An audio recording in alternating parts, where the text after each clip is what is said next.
365 দিন নিজেদের পেটের জোগাড় করতে করতে আমি এই দিনটিরই অপেক্ষায় থাকি যে একটা বিশেষ দিন পাবো আর ঠাকুরকে একটু ভোগ রান্না করে দেব। মানে এটা একটা অজুহাত মাত্র। 365 দিনই কি হয়, নিজেদের পেটের জোগাড়টাই মানে ওই রান্নাবান্না সকাল থেকে শুরু হয়ে যায়। ঠাকুরের জন্য বিশেষ দিন ছাড়া আলাদা করে সত্যি করেই করা হয়ে ওঠে না। কর্মব্যস্ততার দিনের মধ্যে এইটুকুটা করাও যেন সত্যিই কঠিন হয়ে ওঠে। তাই আজকে ছিল রাখি পূর্ণিমা। সকালবেলায় উঠে স্নান সেরে লেগে পড়লাম রান্নাঘরে। তেমন কিছু করিনি, তবে আমার এই ভোগের রান্নাটার মধ্যে আমাকে সাহায্য করেছিল কিন্তু অনেকেই। মা যেমন সব কিছু জোগাড় করে রেখে দিয়েছিল, মিনুদি সমস্ত কিছু কেটে রেখে দিয়েছিল। আমি সকালবেলায় উঠে শুধু খুন্তিটুকু নাড়িয়েছি, তেমন কিছুই করিনি। 5 ভাজা, একটু পোলাও আর পায়েস, ব্যাস, আর সিন্নি ভোগ, এই দিয়ে আজকে সেরেছিলাম গোপালের পুজো। এই করতে করতে বলে না, যেদিন কাজের তাড়া থাকে সেদিনই দেখবেন কিছু না কিছু ঘটে। তাই আমারও সেদিন সকালবেলাতেই রান্না করতে করতে গেল গ্যাসটা শেষ হয়ে। ব্যাস, আর কি, আবার গ্যাস লাগিয়ে লেগে পড়লাম রান্না করতে। পোলাওয়ের মধ্যে এখানে ঘি দিয়ে যেমন নর্মাল হয়, খুবই কম সময়ের মধ্যে অল্প আয়োজনে আমি এই রান্নাগুলো ঠাকুরের জন্য করেছিলাম।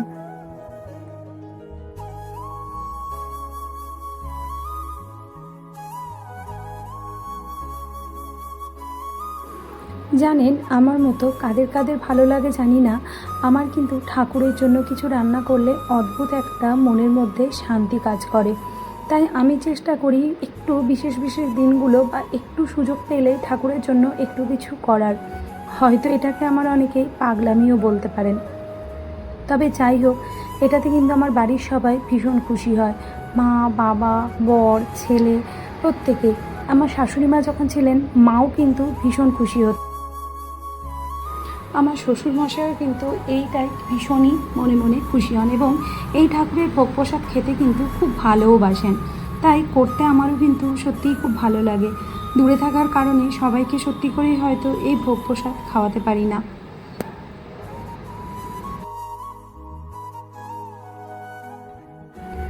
তবে এই গুছিয়ে পুজো দেওয়ার ব্যাপারটা কিন্তু আমি আমার শাশুড়ি মা আর আমার পিসিদের কাছ থেকেই শিখেছি। আমার পিসিরা যেমন ছিল একদম পারদর্শী, তেমনি আমার শাশুড়ি মাও কিন্তু ছিলেন ভীষণ পারদর্শী। আর এখানে বানিয়ে নিচ্ছিলাম একটু আমড়ার চাটনি। ব্যাস, পোলাও, আমড়ার চাটনি, এটা হয়ে গেলেই আমার ভোগের রান্না প্রায় শেষের দিকে।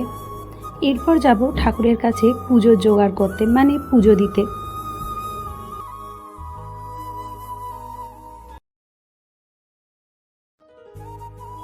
পুজোতে আলপনা না দিলে জায়গাটা যেন শূন্য শূন্য লাগে। তাই প্রথমে বসিয়ে দিয়ে নিলাম একটু ছোট্ট করে আলপনা, আর তারপরে সাজিয়ে নিলাম সিন্নি ভোগ।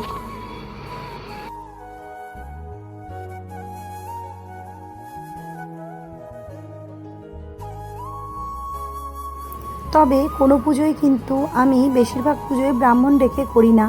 বর থাকলে বর করে দেয়, না হয় ছেলে করে দেয়, না হলে আমি নিজেই একটু আরতি করে ভোগ প্রসাদ দিয়ে পুজো করে নিই। আর আমি পুজো করলে মা বাবা বসে থাকবেই। আর পুরো ভিডিওটা লাস্ট পর্যন্ত একটুখানি দেখবেন।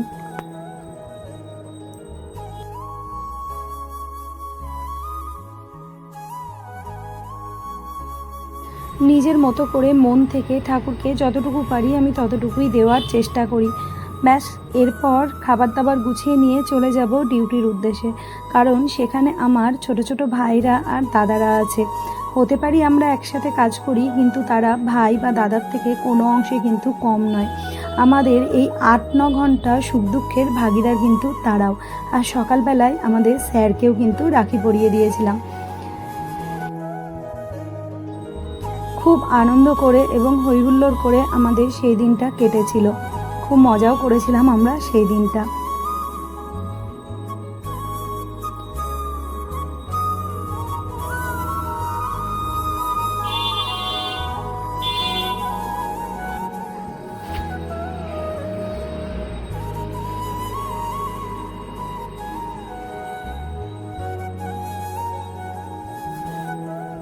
কাউরি নজর যেন না লাগুক আমাদের এই সুন্দর সম্পর্কগুলোর মধ্যে।